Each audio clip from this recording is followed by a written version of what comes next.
हरियाणा के कृषि मंत्री जेपी दलाल एक हफ्ते के जापान दौरे पर पहुंचे हैं। आपको बता दें कि जेपी दलाल 8 सदस्यों के प्रतिनिधि मंडल के साथ टोक्यो पहुंचे हैं। इस दौरे पर कृषि मंत्री जेपी दलाल के साथ शिष्टमंडल में 2 किसान भी साथ गए हैं। खबरों के मुताबिक कृषि मंत्री ने बताया कि किसानों की आय और रोजगार बढ़ाने के लिए जापान का ये दौरा बागवानी और कृषि क्षेत्र में नई तकनीकी की जानकारी के लिए अनुसंधान और विकास क्षेत्र के लिए मील का पत्थर साबित होगा। इसके फलस्वरूप राज्य में बागवानी की ओर फसल विविधीकरण में बहुत ज्यादा वृद्धि होगी। हॉर्टिकल्चर में जापान सरकार के सहयोग से कृषि से जुड़े कई मुद्दों को लेकर प्रतिनिधिमंडल दौरा करेगा।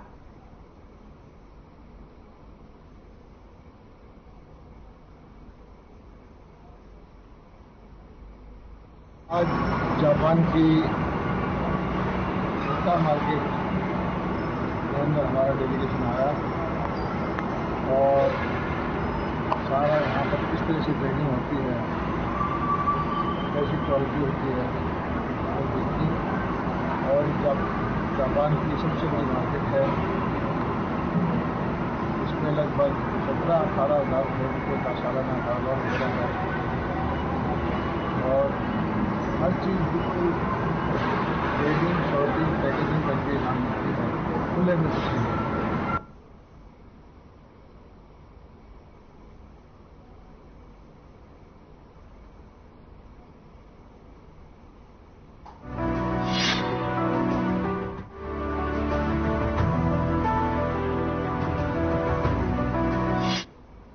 अंबाला टांगरी नदी में 21 साल के संदीप नाम के युवक की डूबने से मौत हो गई। बता दें कि युवक 2 दिन से गायब था।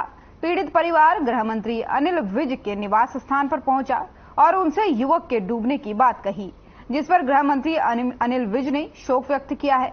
उन्होंने कहा कि बड़े दुख की बात है कि टांगरी नदी के किनारे एक संदीप नामक युवक जो 2 दिन से लापता था, उसकी लाश कल मिली थी, जिसकी रपट थाने में दर्ज करा दी गई है।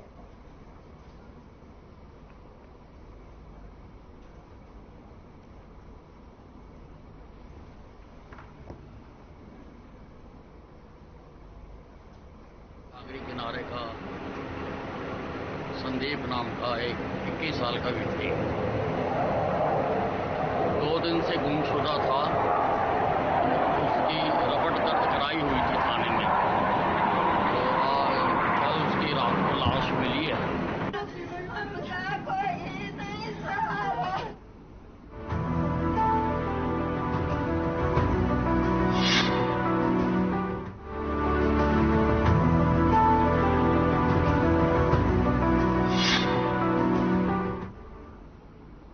नशे के खिलाफ अंबाला पुलिस का एक्शन लगातार जारी है। पुलिस ने गुप्त सूचना के आधार पर नाकाबंदी करते हुए अंबाला छावनी शास्त्री कॉलोनी कट से अमनदीप उर्फ बिल्ला नामक आरोपी को गिरफ्तार किया है, जिसके कब्जे से कमर्शियल क्वांटिटी में नशीले कैप्सूल बरामद किए गए हैं। ज्यादा जानकारी देते हुए डीएसपी आशीष चौधरी ने बताया कि आरोपी अमनदीप से बुप्रेनोफाइन और 25 इंजेक्शन बरामद किए गए हैं, जो कि हरियाणा में बैन है।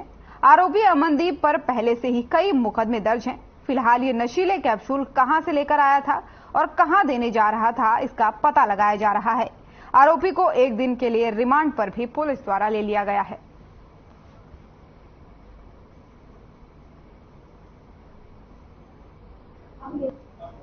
पिछले महीने हमारा एक एनडीपीएस का कैंपेन चल रहा था, जिसको पखवाड़ा कह देते हैं, और उस दौरान हमने काफ़ी नशीले पदार्थ और आरोपियों को गिरफ्तार किया है इसमें। तो उसी की निरंतरता में कल दिनांक 21-22 को एक आदतन शातिर अपराधी है ये, जो जिसके ऊपर ऑलरेडी 10 मुकदमे चल रहे हैं, एक अंडर ट्रायल भी हैं और अंडर इन्वेस्टिगेशन भी हैं।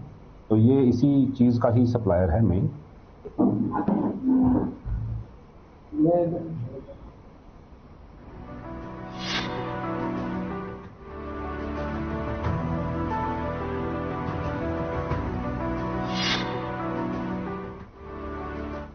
हरियाणा में क्लर्कों की हड़ताल का आज तीसरा दिन है और आज से क्लर्क महिलाएं भी भूख हड़ताल पर बैठ गई हैं।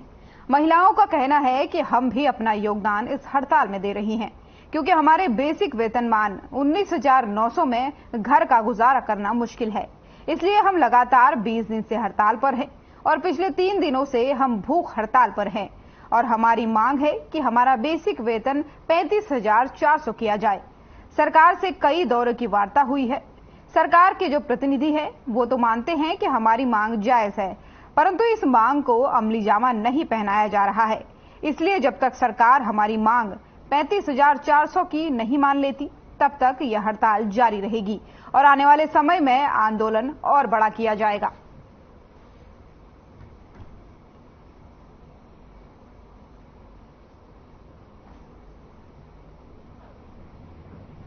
सरकार हमारी मांगों को मानने के लिए तैयार नहीं है। सर आगे से आगे आश्वासन दिए जा रहे हैं, आगे से आगे में टाइम दिया जा रहा है, लेकिन अब तक कोई ठोस कार्रवाई नहीं की गई है। जब तक सरकार हमारी मांग नहीं मानेगी हम ऐसे ही लगातार भूख हड़ताल करते रहेंगे। 5 जुलाई से शुरू है और आज 20वें दिन में प्रवेश है धरने का। हमारी लगातार धरना सुचारू रूप से चल रहा है और सभ्य तरीके से चला हुआ है। हम सरकार से यही गुजारिश करते हैं कि हमें 19,900 से 35,400 में हमारा जो स्केल है वो तब्दील कर दिया जाए।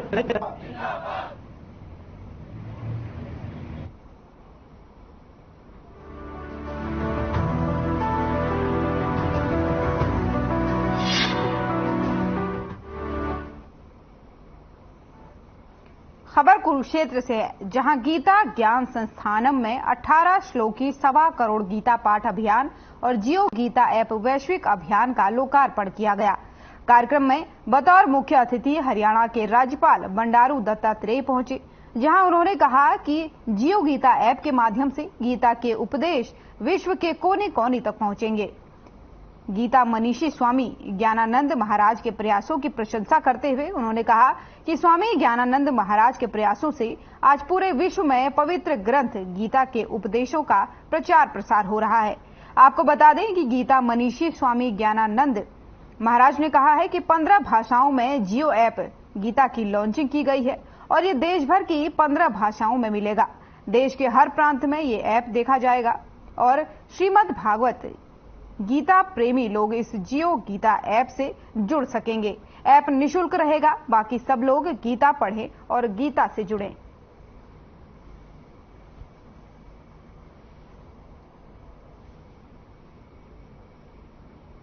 इसका अभी प्रारंभ में 1.25 करोड़ पाठ गीता जयंती तक हो, इसके लिए इस आह्वान को निश्चित किया गया है। संयोग से आज 23 जुलाई 2023 है। जियो गीता की स्थापना जब हुई थी तब 23 दिसंबर की तारीख थी 2012 और इस बार की गीता जयंती भी जो है, जैसे आज 23/7/23 है, इस बार की गीता जयंती भी 23/12/23, तब भी तारीख 23 ही है। तो तब तक 1.25 करोड़ गीता पाठ। भगवान श्री कृष्ण ने कुरुक्षेत्र धर्म एवं कर्मभूमि की कहा है। समबुद्धि उदार सोच स्वर्ग को धर्म बढ़ा सकती है।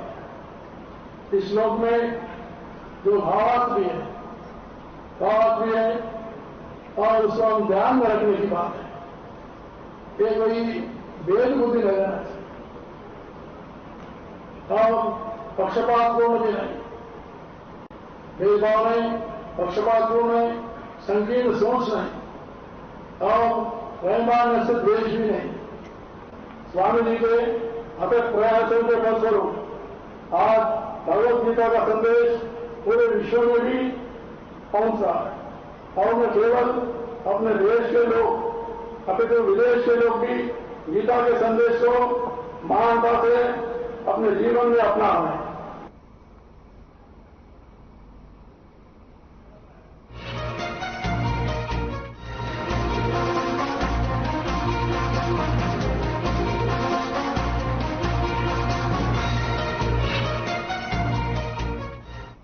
नेता प्रतिपक्ष भूपेंद्र सिंह हुड्डा हाल ही में रतिया में बाढ़ प्रभावित इलाकों का दौरा करने पहुंचे। इस दौरान उन्होंने रतिया के पूर्व कांग्रेसी विधायक जरनैल सिंह से पूरे एरिया की जानकारी ली और मीडिया से रूबरू हुए। हुड्डा ने कहा कि बीते दिनों हुई बारिश और बाढ़ से किसानों को भारी नुकसान हुआ है, जिसके लिए सरकार को 40,000 प्रति एकड़ मुआवजा देना चाहिए।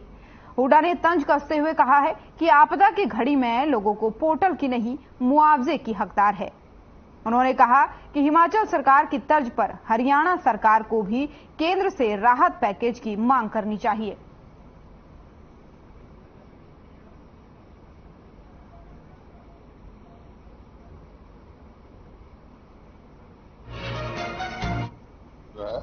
फसल खराब हुई किसान की, गरीब आदमी की मजदूरी गई, इस वास्ते हमने मांग रखी है। आवाज उठाएंगे इनकी 40,000 रुपया प्रति एकड़ मुआवजा दिया जाए और जो गरीब आदमी जिसकी दिहाड़ी गई उसको 30 दिन का मनरेगा का वोट दिया जाए जितना उसका बनता है। और जिनके मकान जैसे अभी बताया 100 गज के प्लॉट हमने बनाए थे, वहां डूब गए मकान, उनके मकान को मुआवजा दिया जाए और तुरंत राहत कार्रवाई की जाए। जिसका मकान का नुकसान है, दुकान का नुकसान है, उनकी पूर्ति की जाए और राहत कार्य जल्दी से जल्दी तुरंत किया जाए।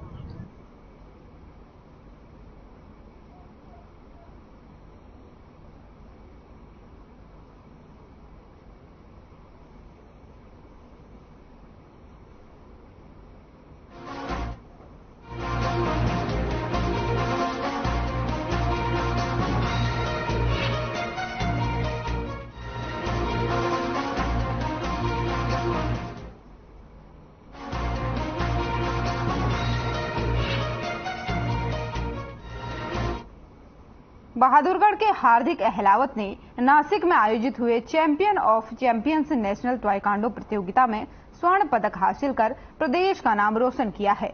हार्दिक अहलावत का चयन कैडेट वर्ल्ड गेम और कैडेट एशियन गेम्स के लिए भी हुआ है। विजेता खिलाड़ी का बहादुरगढ़ के बाल विकास स्कूल में पहुंचने पर स्कूल प्रबंधन टीचर से पिता और कोच ने जोरदार स्वागत किया।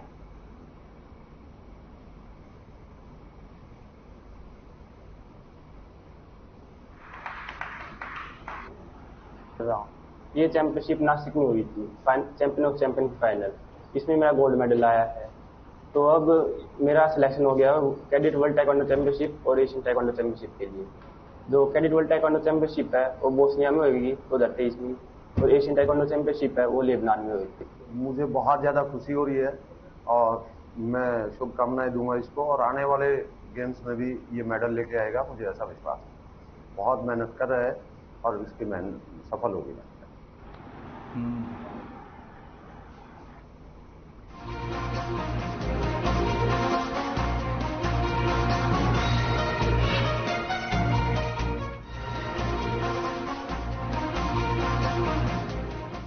अपराधियों के रडार पर अब झज्जर जिले के गांव ढाकला से सरपंच सोनू का भी नाम अंकित हो गया है। सरपंच सोनू से अपराधियों ने बकायदा फोन पर 20 लाख रुपए की फिरौती मांगी है।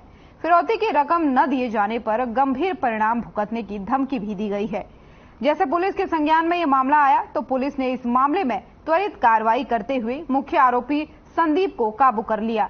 इस पूरे घटनाक्रम में अन्य लोगों के भी शामिल होने की बात एसपी डॉक्टर अर्पित जैन ने कही है।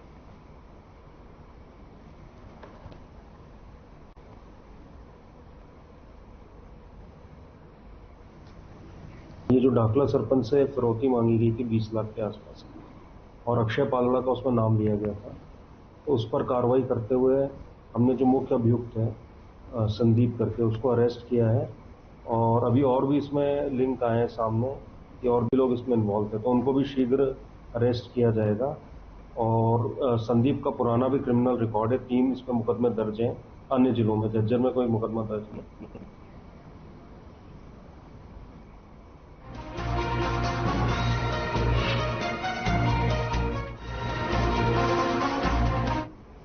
हरियाणा की पूर्व मंत्री और झज्जर की कांग्रेस विधायक गीता भुक्कल ने एक बार फिर प्रदेश और केंद्र सरकार पर जुबानी हमला बोल दिया है। उन्होंने कहा है कि डबल इंजन की सरकार के इंजन दिशाहीन हो चुके हैं। एक इंजन का मुंह पूर्व में है तो दूसरे इंजन का मुंह पश्चिम की ओर है। बता दें कि भुक्कल सोमवार को हाथ से हाथ जोड़ो यात्रा के दौरान हलके के कार्यकर्ताओं से मिलने के बाद अपने निवास स्थान पर मीडिया के सवालों का जवाब दे रही थी। उन्होंने कहा कि देश की आधी श्रेणी में आने वाली आधी आबादी हरियाणा में ही नहीं बल्कि पूरे देश में अपने आप को सुरक्षित महसूस करने लगी है। जिसका तरोताजा उदाहरण मणिपुर की बेहद शर्मनाक घटना है। उन्होंने हरियाणा में असुरक्षा की भावना को लोकतंत्र के लिए सबसे बड़ा खतरा बताया है।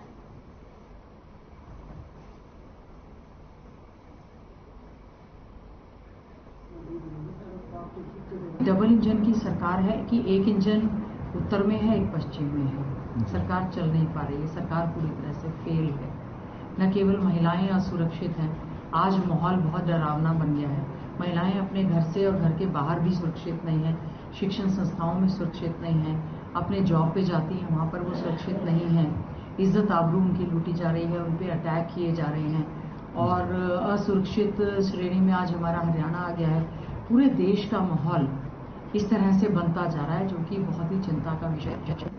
कर देंगे तो लेबर अभी चाहिए तो दोबारा करवाएंगे तो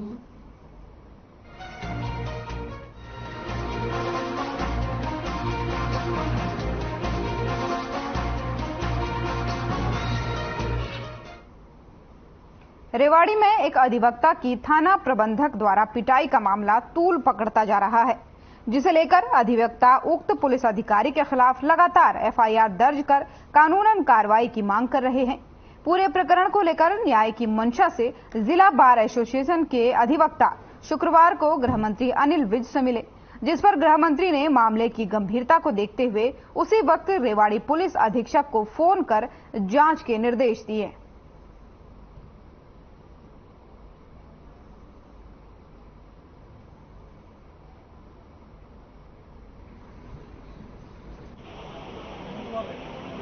देखिए जी, हम शनिवार को भी साहब के पास मिले थे जनता दरबार में।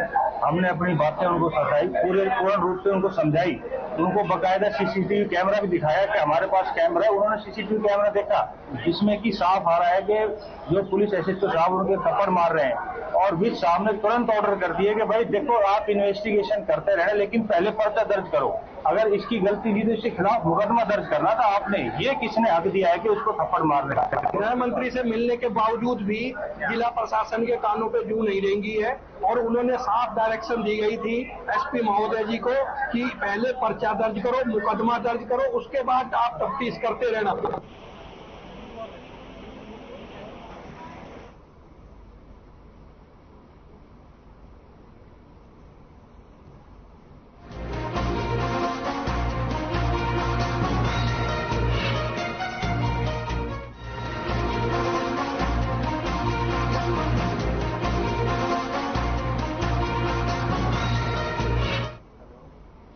साइबर ठगों ने अब ठगी के लिए नए नए तरीके अपना लिए हैं।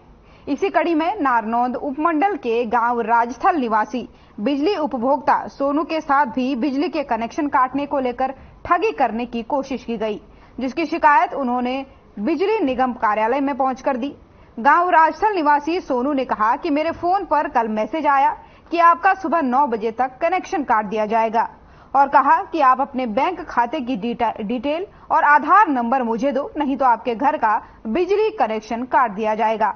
मैंने उसे डिटेल देने से मना कर दिया और आज सुबह नारनौंद बिजली निगम के कार्यालय में पहुंचा और अधिकारियों से बातचीत की तो अधिकारियों ने बताया कि हमारी तरफ से ऐसा कोई भी मैसेज नहीं डाला जाता।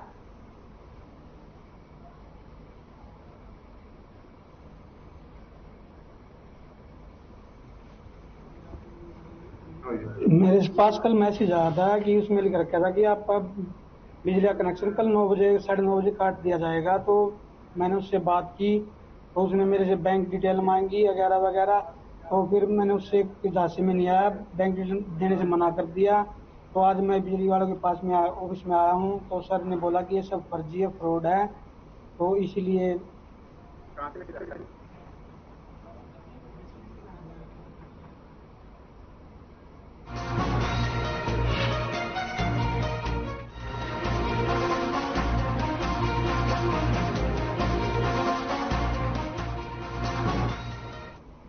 फरीदाबाद के प्रथला विधानसभा से विधायक नैनपाल रावत ने आज दयालपुर से फतेहपुर तक करीब 2 करोड़ की लागत से करीब 5 किलोमीटर लंबी बनने वाली सड़क का नारियल फोड़कर शुभारंभ किया। बता दें कि सड़क के हालात पिछले काफी समय से जर्जर पड़ी हुई थी और सड़क से करीब 4 गांव जुड़े हुए हैं। वहीं विधायक नैनपाल ने बताया है कि पिछले समय के दौरान कोरोना काल रहा, जिसके चलते विकास कार्य नहीं हो पाए। अब सभी विकास कार्य शुरू हो चुके हैं। वहीं विधायक नैनपाल रावत ने सीएम मनोहर लाल का धन्यवाद करते हुए कहा कि सीएम के आशीर्वाद से इलाके में टूटी सड़कों को बनाने के लिए करीब 99 करोड़ रुपए हरियाणा के मुख्यमंत्री मनोहर लाल द्वारा दिए गए हैं, जिसका काम अब शुरू कर दिया गया है।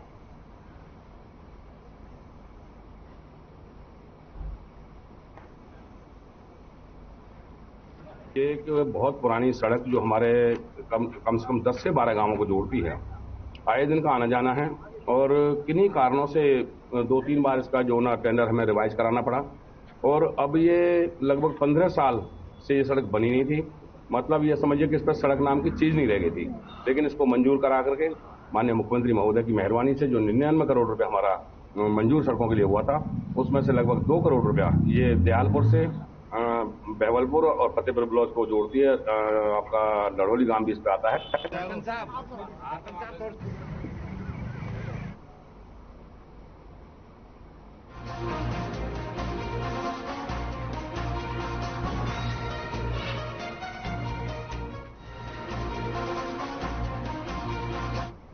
चरखी दादरी जिले के झोजू ब्लॉक के अंतर्गत आने वाले गांव कलाली समेत दर्जनों गांव में बारिश की वजह से फसलों में जलभराव हो गया। जलभराव होने से किसानों में जलभराव से फसलें खराब हो गई। जलभराव होने से किसानों को फसलों में भारी नुकसान झेलना पड़ा, जिसको लेकर के किसानों ने प्रशासन से उचित मुआवजा देने की अब मांग कर दी है। झोजू ब्लॉक सरपंच एसोसिएशन प्रधान रामवीर कलाली ने बताया कि पिछले 1 महीने से लगातार हो रही बारिश से खेतों में जलभराव हो गया है, जिससे कपास और ग्वार की फसलों में भारी नुकसान हुआ है।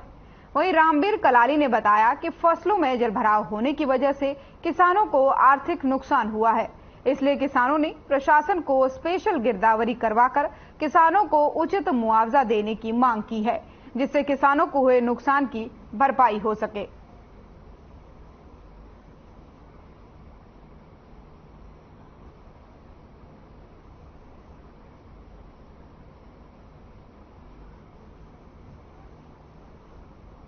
पूरी फसल बर्बाद हो गई, वो बाजरा हो, ज्वार हो, बाड़ी हो, कुछ भी हो। आप दूर तक एक बार अपना कैमरा दिखाइए, इधर जो आदमपुर का वो जितना भी सामान है वहां तक का बर्बाद हो चुका है, उधर मंदोला तक बर्बाद हो चुका है। तो इस मुआवजे के लिए हम सरकार को आग्रह करना चाहते हैं कि किसानों को की रीढ़ की हड्डी को न तोड़कर इनको उचित मुआवजा दिलवाया जाए और किसान को उसी प्रगति पे लाया जाए जिसपे पहले रहते थे।